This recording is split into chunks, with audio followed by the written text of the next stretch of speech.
The email came in at 4:47 on a Thursday afternoon, and I remember the exact time because I'd been staring at the clock since 4, willing myself to leave early for once.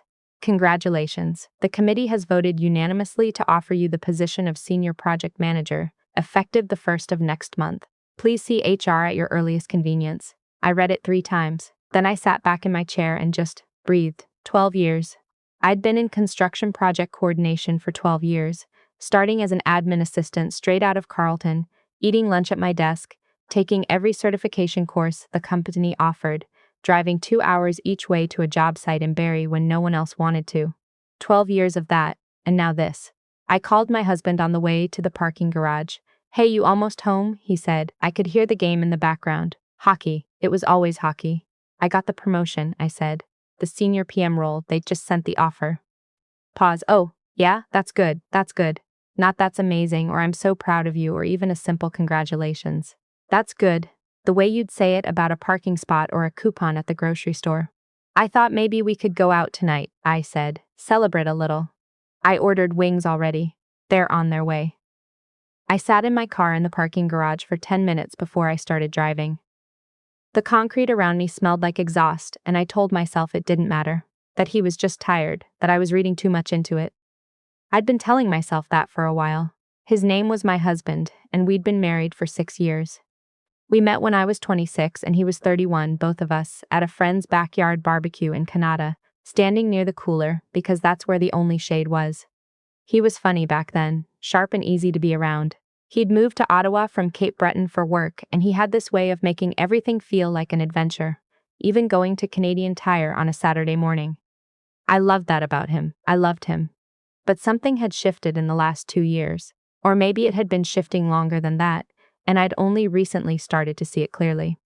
The more I moved forward at work, the more he seemed to resent it, not openly.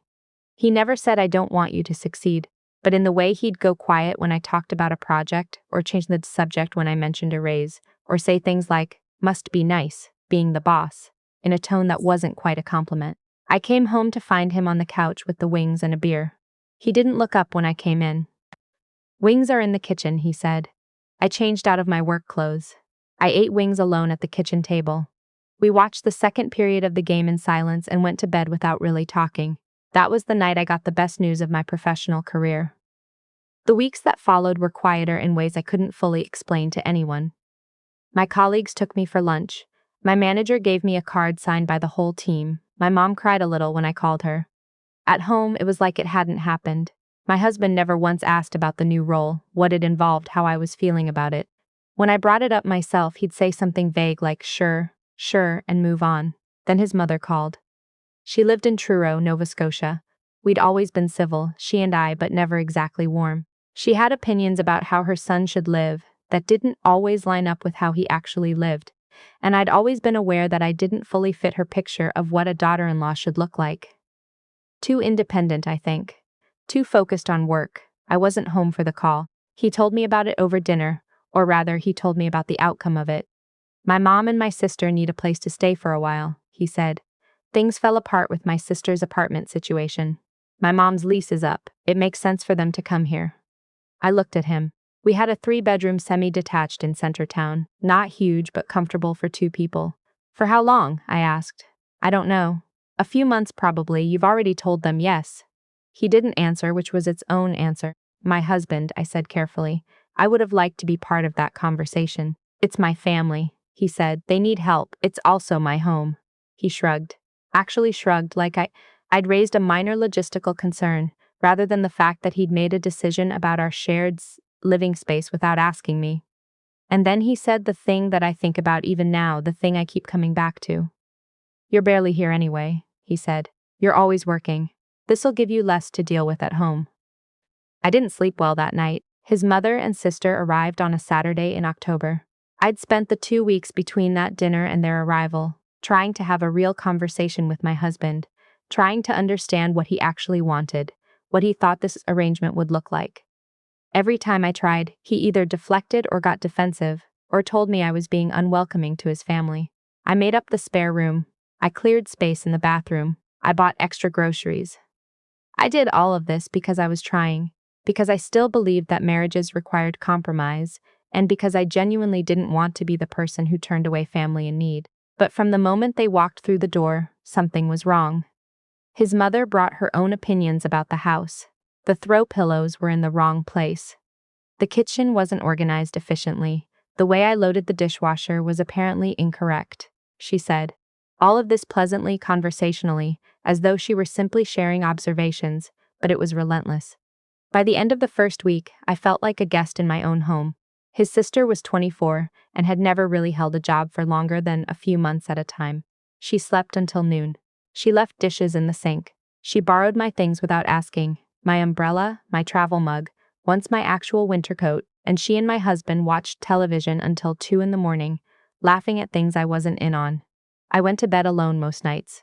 I got up early and made coffee, and went to work and came home to find the kitchen used and not cleaned, the living room rearranged again, his mother at the table with a cup of tea looking at me like I was the disruption. I brought it up with my husband on a Wednesday night when his mother and sister had gone out. I tried to be calm. I tried to be fair. I feel invisible in this house, I told him. I feel like I'm being pushed out of my own space. They're not doing anything wrong, he said. I'm not saying they're doing something wrong. I'm saying I don't feel comfortable. Maybe you need to relax a little. I need to feel like this is still my home. It is your home. Then why does your mom move things without asking me? Why does your sister use my stuff? Why do you never… I stopped. Started again. Why do you never back me up? Even once? He was quiet for a moment. Then he said, my mom and sister are going through a hard time. I need you to be more supportive. I need you to be supportive of me. He looked at me like I'd said something unreasonable. That was the night I stopped trying to convince him and started making a plan. I didn't tell anyone at first. I'm a project manager. I know how to keep information compartmentalized. I started small. I called my bank and opened a separate checking account, just in my name. In Canada, you're entitled to do that regardless of your marital status, and I'd always had my own accounts before we merged finances. Moving some of my paychecks back to a personal account wasn't dramatic. It was just prudent. I started keeping notes. Not for any legal reason, at first, just for myself. Dates, things that were said, things that happened. The time his mother threw out the leftovers I'd specifically set aside for lunch. The time my husband told me I was too emotional when I asked him to have his sister replace the travel mug she'd cracked. The time I came home and found my desk, I worked from home on Fridays, had been cleared and his sister's things were piled on it, and my husband said she needed a workspace too. I called my friend one evening from my car outside a Tim Hortons because I didn't want to have the conversation inside the house. She'd known me since university. She listened without interrupting, which is a skill not everyone has. You need to talk to a lawyer, she said when I was done. I'm not ready for that. You don't have to be ready. Just go get information. I made an appointment with a family lawyer the following week. I went on my lunch break, told no one at work where I was going. The lawyer, calm, direct, practical, walked me through what separation in Ontario looked like, what I was entitled to, what the timeline typically involved. She told me that, because the house was purchased jointly, we each had an equal claim to the equity. She told me to document everything. She told me not to make any large financial moves without consulting her first. I drove back to the office feeling something I hadn't felt in months. Clear. I didn't file for separation that day. I went home that night and watched my husband laugh at something his mother said, and I thought, I have to be sure. I owed it to 6 years and to whoever I'd been when I married him to be absolutely sure. The certainty came 3 weeks later. I'd been offered a work trip. 2 nights in Vancouver for project handover meeting, something I'd normally be excited about. I came home to tell my husband. His mother was at the kitchen table. His sister was on the couch. I'm going to Vancouver next week, I said. Just 2 nights. My husband looked at his mother, then back at me. That's not great timing. What do you mean? We've got a lot going on here. I'll be back Thursday evening. Someone needs to be here, he said, to help out. I looked around the kitchen, his mother, his sister, both adults. I think everyone here is capable of managing 2 nights. His mother made a small sound, not quite a sigh, more like a considered exhale, and looked down at her tea.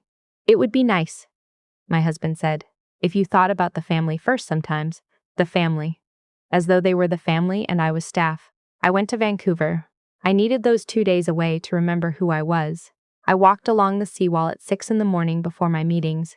I ate dinner alone at a restaurant near my hotel and ordered whatever I wanted and sat there for 2 hours and didn't apologize to anyone for anything. I called my mom. I called my lawyer. When I came home, his sister was sleeping in our bed. My husband had moved her in there temporarily while I was gone. Some story about her back hurting on the futon. He told me this like it was self-evident. Like of course he'd done this. Like my bed was a reasonable thing to reassign. I slept in the spare room that night, or I tried to. I lay on the narrow mattress and stared at the ceiling, and I thought about the parking garage in October, sitting in my car after the promotion phone call, telling myself it didn't matter. It mattered. It had always mattered. I gave it one more week because I wanted to be fair to myself. I wanted to look back on this and know I hadn't acted out of a single bad night. In that week, my husband did not move his sister out of our room. He did not apologize. He did not ask me how I was. He did, on Thursday, tell me his mother thought I was a bit cold and ask if I could make more of an effort. On Friday, I called my lawyer and told her I was ready. She was efficient, my lawyer. She walked me through everything. Separation in Canada doesn't require a court order. You simply begin living separately and apart, even if you're technically in the same house, if your intention is to end the marriage. I told her I intended to find my own place. She told me what to do about the joint mortgage, the joint accounts, the car. She told me to be methodical and not to rush, but also not to delay once I'd decided. I found an apartment in a week. I wasn't looking for perfect. I was looking for mine. I found a one-bedroom on Lyon Street, 5th floor, east-facing windows. It cost me $1,850 a month, which felt steep until I thought about what I was getting in exchange. I paid the deposit and first month myself. I signed the lease. I didn't tell my husband. The moving company came on a Saturday when my husband was driving his mother to a medical appointment in Nepean, and his sister was at a friend's place. I'd asked the movers to be done in 2 hours.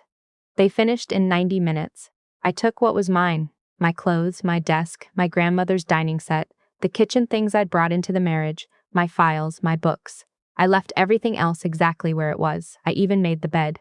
I had a locksmith change the locks on the Lyon Street apartment before the moving truck pulled away, just to be safe. I left my key to the center townhouse on the kitchen counter. I texted my husband, "I've moved out. My lawyer will be in touch with yours. Please direct any communication through them from this point forward." Then I turned my phone off, drove to my new apartment, and made a cup of tea. He showed up at my building that evening. I don't know how he found the address. My best guess is that he called around to people we both knew, and someone let it slip without realizing the situation. I didn't answer the buzzer. He called 4 times. I let it go to voicemail. At 11 o'clock, I turned my phone back on and listened to the messages. The first one was confused. The second was louder. By the third, he was not quiet. He said things I won't repeat word for word, but the shape of it was this. He could not believe what I had done, how selfish I was, how I had abandoned his family, how I had no idea what it meant to be a partner, how he had given me everything, how I needed to come back and fix this, how I had no right. The fourth message was from his mother. I didn't call back. I forwarded the voicemails to my lawyer. She sent a formal letter to his email that same weekend, advising him that I had retained counsel, that contact should go through her office, and that any attempt to access my new residence or place of employment would be documented. She was very thorough. I won't pretend the next few months were easy. They weren't. I cried on the phone to my mom more than once. I had nights where I sat in my new apartment, surrounded by boxes I hadn't unpacked, and felt the specific loneliness of someone who has made the right decision, but still has to live inside it. I missed the person my husband had been when I married him, which is its own particular grief, not for who someone is, but for who you thought they were, who they'd once let you see. But I also had mornings. I had mornings where I woke up in my own apartment, in my own bed, and the first thing I felt was quiet, not absence. Actual quiet, the kind of quiet you don't notice until it's been taken from you and then given back. I made my own schedule. I cooked what I wanted. I left my things on my desk and they stayed there. I worked late when I needed to and came home to a kitchen exactly as I'd left it. Small things. Exactly the small things I'd stopped having. The separation agreement took 6 months to negotiate. The equity in the Centertown house was split evenly. My husband and his family continued to live there during the process.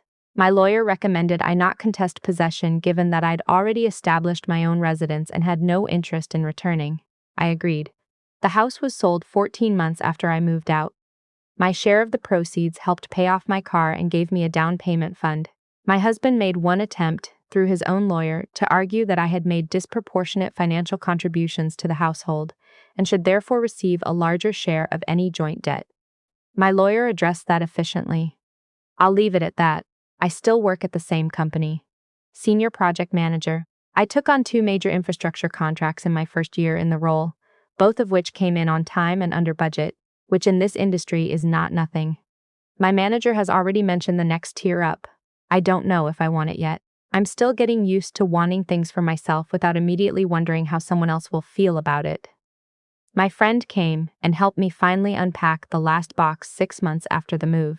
It had been sitting in the corner of my living room, taped shut, a kind of small procrastination. Inside were things from the early years of the marriage, photos, a candle I'd gotten as a wedding gift, a recipe card in my grandmother's handwriting. I kept the recipe card. I put the candle in the donation bag. I sat with the photos for a moment, and then I put them in the box with the donation bag too. My friend asked if I was okay. Yeah, I said. I actually am. She looked at me for a second like she was checking. Then she nodded. We ordered from the Thai place around the corner and sat on my living room floor and ate out of the containers, because I still only had one proper set of dishes, and I wasn't going to make my friend eat off the backup plates. We talked until midnight, about her job, about a trip she was planning to Portugal, about nothing in particular. The windows were dark, the building was quiet, and I was exactly where I was supposed to be. I don't think about him much anymore. Some weeks not at all. When I do, it's not with anger. The anger faded faster than I expected, which surprised me. What replaced it was something harder to name.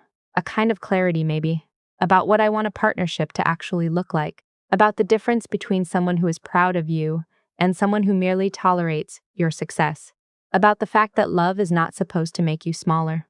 I learned that at 31, in an apartment on the 5th floor with east-facing windows, over a cup of tea I made myself. It took a while, but I learned it.